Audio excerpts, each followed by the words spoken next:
নবী সাল্লাল্লাহু আলাইহি ওয়াসাল্লাম বলেছেন যে এই দোয়া পড়ার পরে যদি কেউ সকালে পড়ে রাত্রের আগে মারা যায় জান্নাতে চলে যাবে। রাতে পড়ে সকালের আগে ইন্তেকাল করলে জান্নাতে চলে যাবে। আমি ইস্তেগফারের আপনাদেরকে 2-3টা দোয়া শিখাই দেই আগে ছোট্ট করে।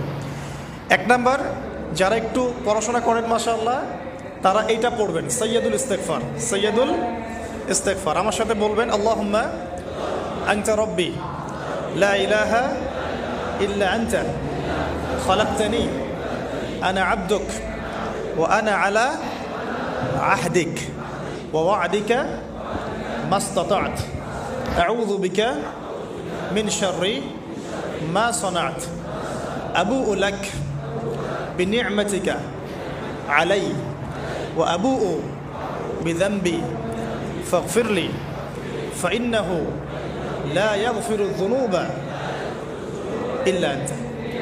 এই যে আমরা গত লেকচারে বলেছিলাম